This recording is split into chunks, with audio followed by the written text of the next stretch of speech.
जो गठबंधन को नहीं संभाल पा रहे, मेरी तो समझ के परे है कि भाई ये लोग कौन सी दुनिया में ये लोग जी रहे हैं। यहाँ पे आज की तारीख में जब दूसरे चरण का नामांकन हो गया है, इस तरीके की बातें करके अपने बिखरे हुए या कोलैप्स गठबंधन के ऊपर जो ये लोग पर्दा डालने का प्रयास कर रहे हैं, हम जब सरकार में आएंगे, हम जब सरकार में आएंगे, हम ये करेंगे, हम वो करेंगे। प्रभु आप आइएगा कैसे सरकार में? ऐसा गठबंधन आज तक कभी भारत के राजनीतिक इतिहास में हम लोगों ने नहीं देखा, जहां पे घटक दल एक दूसरे के सामने है। दूसरे चरण का और फाइनल नामांकन की पूरी प्रक्रिया समाप्त हो चुकी है, उसके बावजूद भी अभी भी नहीं पता कि कौन कितनी सीटों पे चुनाव लड़ रहा है, नहीं लड़ रहा है। एक साथ घटक दल कभी एक साथ बैठे नहीं।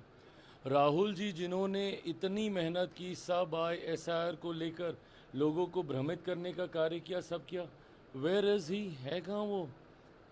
Completely vanished. इतना यहाँ पे गठबंधन में बवाल चल रहा है, क्या ये नैतिक जिम्मेदारी दो बड़े घटक दलों की नहीं थी?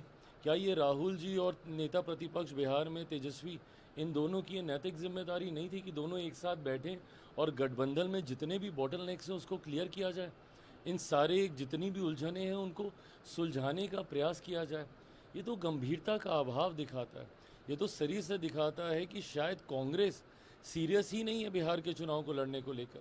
और ये हो भी सकता है, जिस तरीके से पिछले लोकसभा में कांग्रेस को राजद के द्वारा सीटें देने पे दबाया गया, हो सकता है संभवतः कांग्रेस को ऐसा लग रहा हो कि भैया एक बार फिर अगर इस बार ये मजबूती से अगर आ गए तो 2029 जो कि शायद राहुल जी के लिए ज़्यादा महत्वपूर्ण चुनाव है, शायद उसमें हम लोग को और दबाया जाएगा। इसलिए इससे अच्छा है कि गठबंधन का भ्रम बना रहे, अगर किसी को नुकसान होता है महागठबंधन में तो हो जाए। हकीकत है, जितने भी ये लोग लोक लुभावन बहाने वादे जो भी है कर लें, हकीकत है 14 नवंबर के बाद बिहार में सिर्फ और सिर्फ एनडीए की सरकार बनने जा रही है। बिहार की जनता इस बात को समझ गई है कि जो गठबंधन में 5-6 घटक दलों को एक साथ नहीं रख सकते, वो बिहार की 14 करोड़ जनता को कभी एक साथ नहीं रख पाएंगे। पूछा गया सीट शेयरिंग को लेकर के, तब उन्होंने कहीं ना कहीं इस जवाब से बचते दिखे, बोले कि कल बात होगी, इन तमाम चीज़ों को बताया जाएगा। क्या जवाब है ही नहीं, they are just buying time. ये लोग सिर्फ समय ले रहे हैं। कल भी ये लोग प्रेस कॉन्फ्रेंस कर पाएंगे, नहीं कर पाएंगे। अशोक जी को तो आज इतने दिनों के बाद याद आया कि वो बिहार में वो चुनाव के प्रभारी हैं। आज तो उन्होंने दर्शन दिए हैं।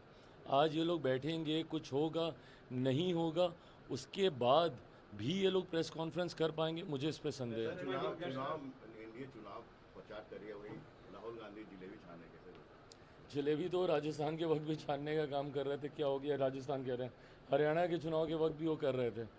क्या हो गया उस वक्त? जिस तरीके से हरियाणा में औंधे मुंह कांग्रेस गिरी है, वही हाल यहाँ पे महागठबंधन का भी होगा। दशरथ मांझी के बेटे इल्जाम लगा रहे हैं कांग्रेस के ऊपर, कह रहे हैं कि मैं उनसे मिलने गया राहुल गांधी से, उन्होंने कहा था कि टिकट दिया जाएगा, पर ना मिले और ना किसी तरह की बात की। क्या कहिएगा? देखिए, ये तो कांग्रेस महागठबंधन के नेताओं का की कार्यशैली का ये हिस्सा रहा ही है।